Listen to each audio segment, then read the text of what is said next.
Thales प्रमेय के आगे थेल्स प्रमेय पर आधारित मूलभूत समानुपातिकता पर आधारित कुछ प्रमेय हैं।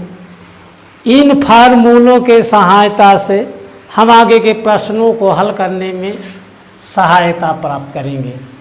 तो पहला उपप्रमेय है त्रिभुज ए बी सी में ए भुजा ए बी और ए सी पर बिंदु ए बी पर डी और ए सी पर ई है। हमें सिद्ध करना है कि ए डी बटा ए बी और ए ई बटा ए सी, यानी त्रिभुज ए बी सी में ए बी और ए डी का अनुपात और ए ई और ए सी के अनुपात के बराबर होता है। अब उत्पत्ति करने जा रहे हैं। बी सी समानांतर डी ई दिया है। बी सी समानांतर डी ई दिया है। तब ये हो जाएगा ए डी बटा D B is equal to A E बटा ई सी। आधारभूत प्रमेय से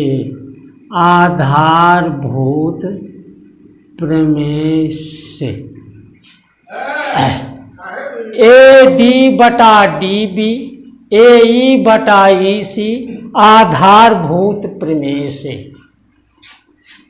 समीकरण नंबर 1। समीकरण नंबर 1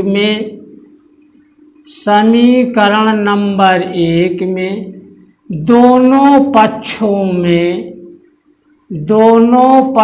में एक जोड़ने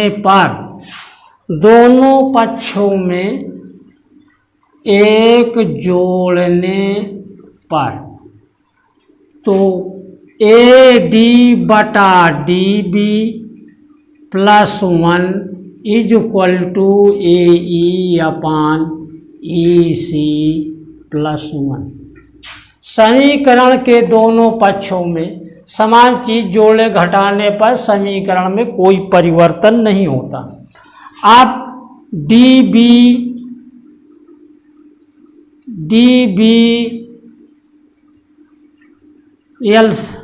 एलसीएम लेने पर तो ये हो जाएगा A D plus D B और ई सी ये हो जाएगा ए ई धन ई सी। तो ए डी धन D B is equal to हो गया ये ए बी बटा डी बी। ये ए ई धन ई सी ये हो गया ए सी अपान ई सी। समीकरण नंबर 2। अब इसके बाद समीकरण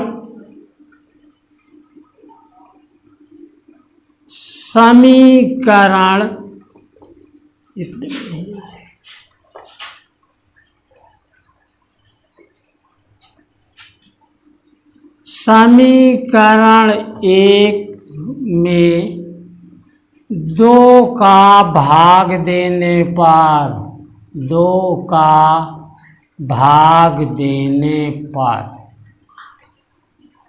तब A D upon D B बटा A B upon D B is equal to A C upon A ई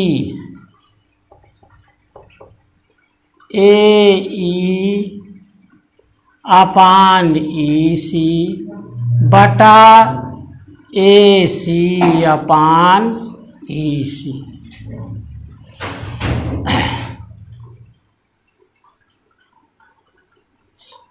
तब ये हो जाएगा AD upon DB into DB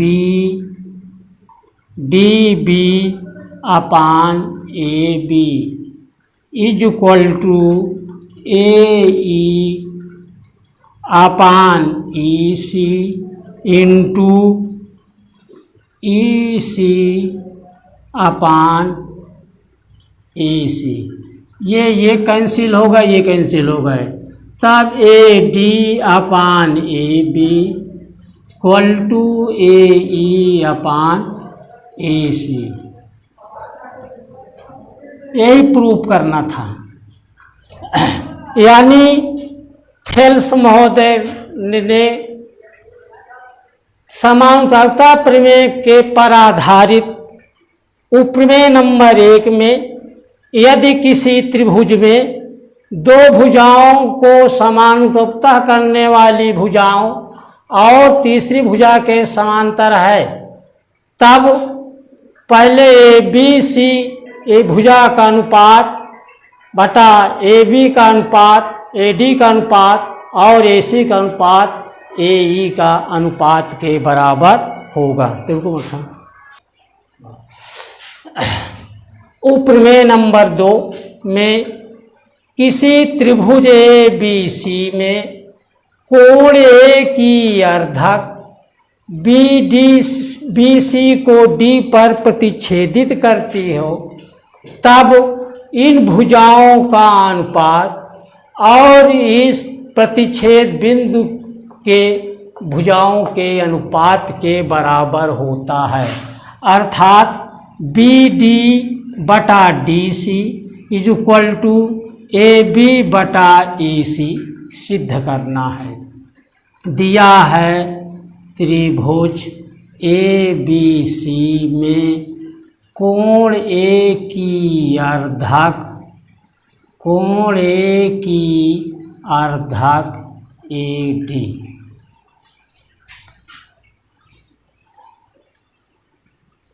AD सिद्ध करना है BD बटा DC AB बटा AC। अब रचना करने जा रहे हैं।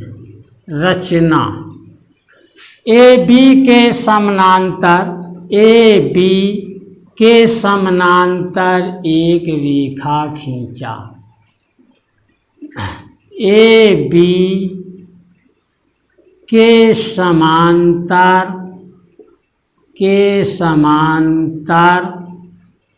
बिंदु C से एक रेखा खींचा।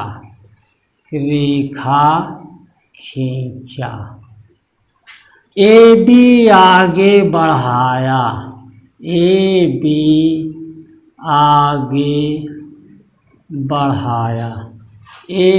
को आगे बढ़ा दिया।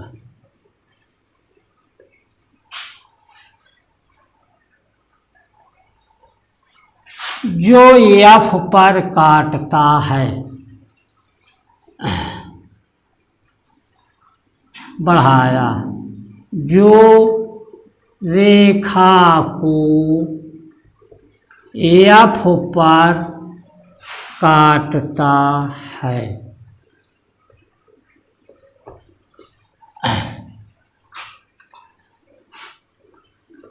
अब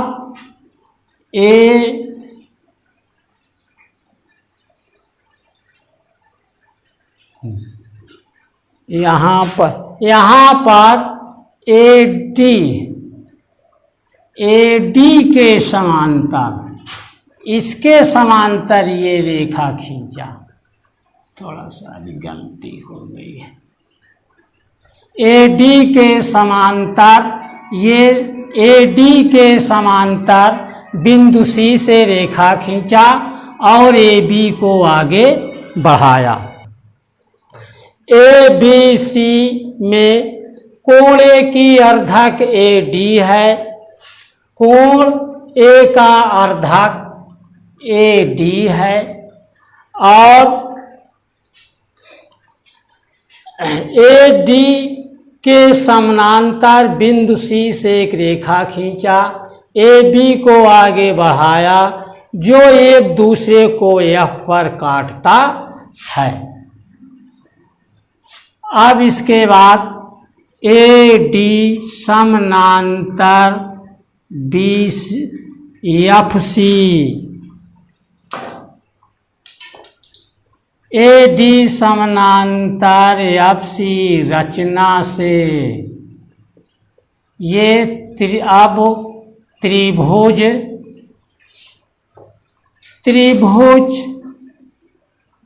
ए एफ सी से ए बी बटा A F is equal to B D बटा डी सी, आधारभूत प्रमेय से, आधारभूत प्रमेय से। इस त्रिभुज में हमने ए डी समानांतर एफ सी खींचा, जो बी एफ को ए और ये बी सी डी है। इस आधारभूत थेल्स प्रमेय द्वारा हमने ए बी बटा ए एफ और बी डी बटा डी सी पहला समीकरण लिया। अब इसके बाद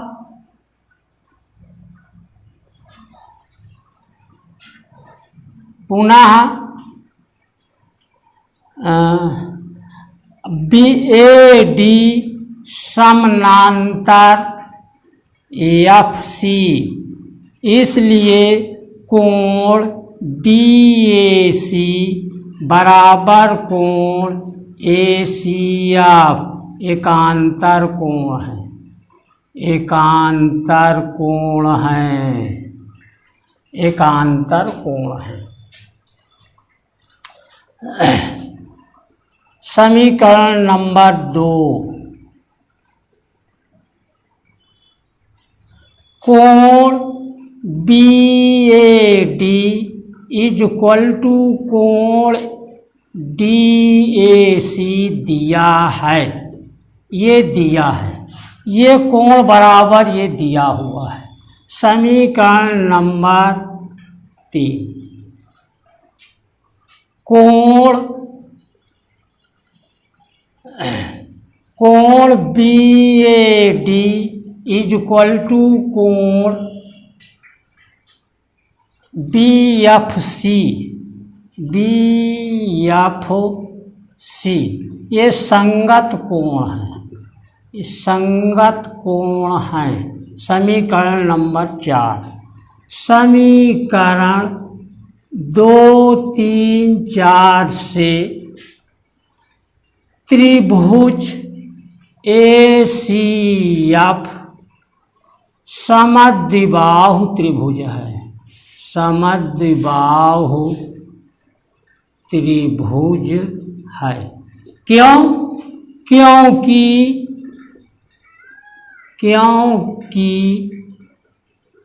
कोण ए सी एफ बराबर कोण ए एफ सी, ये दोनों समीकरण 2, 3, 4 से ये कोण बराबर इस एकांतर कोण है और ये कोण बराबर ये संगत कोण है, और ये दिया हुआ है कोण ए डी, कोण बी ए डी बराबर कोण ए डी ए सी, क्योंकि ये जो है कोण ए की अर्धक है, कोण ए की जो है अर्धक है, इसलिए ये कोण बराबर इस कोण के।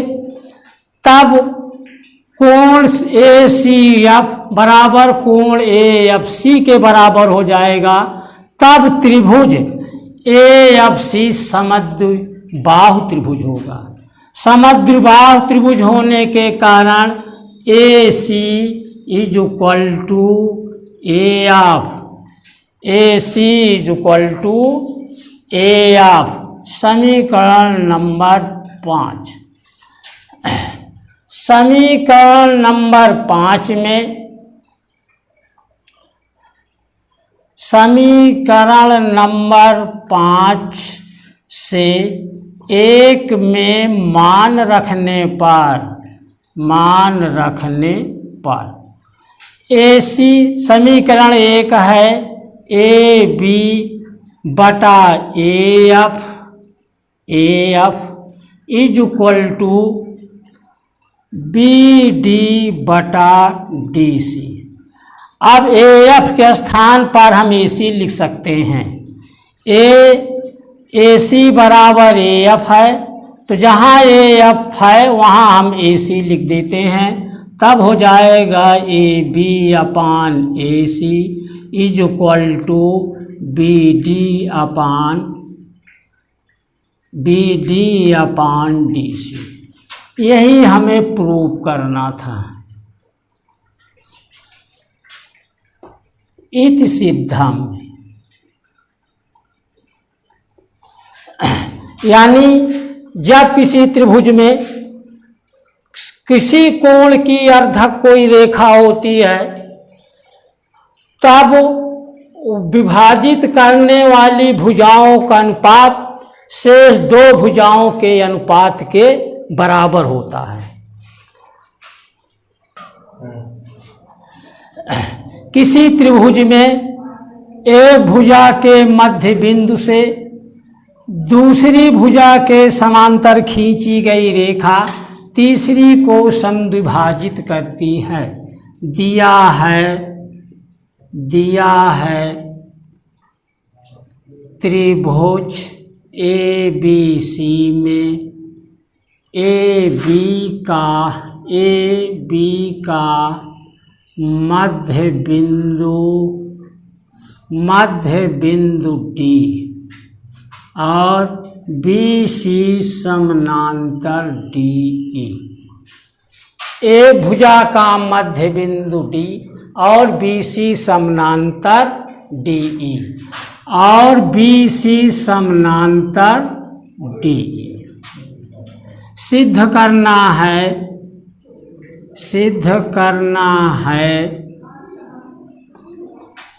AE is equal to EC।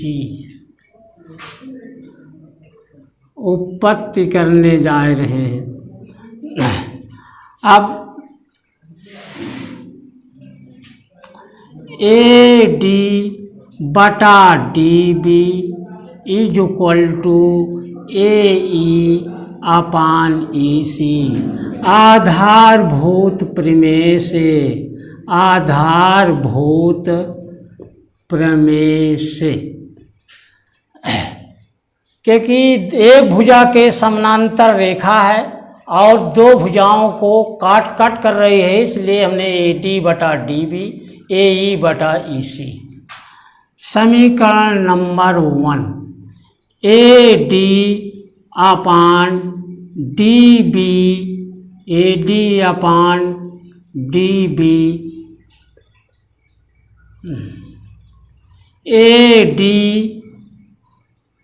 Is equal to DB दिया है, ये दिया है। समीकरण नंबर 2 समीकरण 1 में 2 से मान रखने पर मान रख दिया,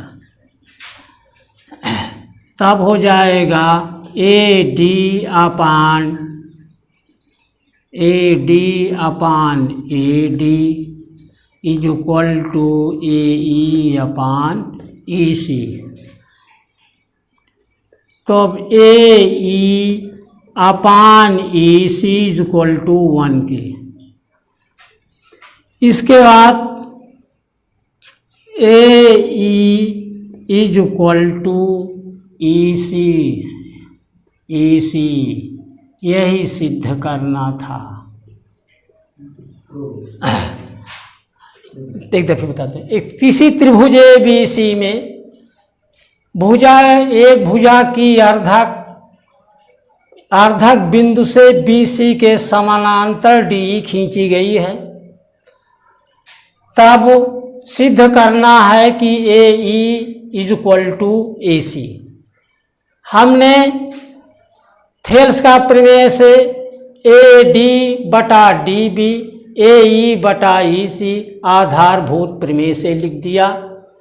ए डी बराबर डी बी ये दिया हुआ है समीकरण नंबर 2। समीकरण 1 में 2 से मान रखने पर तब ए डी कैंसिल हो गए तो ए E upon E C equal to 1 के, तब ए ई इक्वल टू ई सी, यही सिद्ध करना था। अब आगे है दिया है समलंब चतुर्भुज ए बी सी डी और विकर्ण ए सी है और विकर्ण बी डी दिया हुआ है। हमें जो एक दूसरे को ई पर प्रतिच्छेदित करते हैं। कहता है प्रमेय नंबर 4 है कोई समलंब चतुर्भुज, ऐसा चतुर्भुज जिसकी समूह भुजाओं के युग समांतर हो और वो समलंब चतुर्भुज होता है। ये अंतः विभाजित कर रहे हैं, विकर्ण अंतः विभाजित करते हैं। तब हमें सिद्ध करना है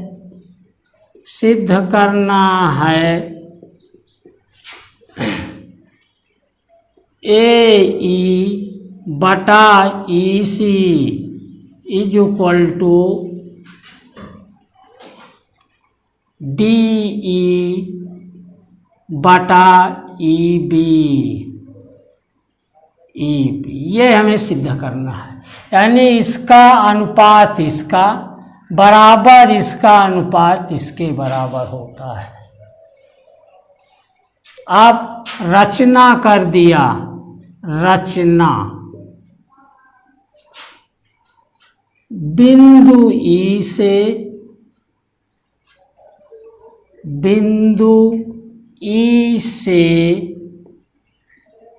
बी सी समानांतर ई डी खींचा। इस बिंदु से बी सी के समानांतर हमने ये बी डी रेखा ई डी खींच दिया। डी इसको एफ कर देते हैं, ई एफ रेखा खींचा, ई से ई एफ खींचा, क्योंकि बिंदु डी उपस्थित है इसलिए दूसरा बिंदु डालना पड़ेगा। अब उत्पत्ति त्रिभुज ए बी सी में बी सी समानांतर एफ ई, बी सी में ए बी सी में एफ ई समानांतर बी सी, इसलिए ए एफ बटा F B is equal to A E बटा ई सी। समीकरण नंबर 1 आधारभूत प्रमेय से, आधारभूत प्रमेय से या थेल्स के प्रमेय से। अब त्रिभुज बी ए डी में ए डी समानांतर ई एफ, इस त्रिभुज में ये समानांतर ए डी है, तब ये हो जाएगा A F B F, A F बटा F B is equal to D B D E upon E B. समीकरण नंबर 2। समीकरण 1 और 2 की तुलना करने पर ये हो जाएगा ए ई बटा E C is equal to D E upon EB, यही सिद्ध करना था। इति सिद्ध, यानी पहले हम ये त्रिभुज लेंगे, BC समानांतर EF, एक समीकरण बनाएंगे। ये त्रिभुज लेंगे, इसके समानांतर ये करके दूसरा समीकरण बनाएंगे। दोनों की तुलना करने पर सीधे ये आपका फार्मूला तैयार हो जाएगा।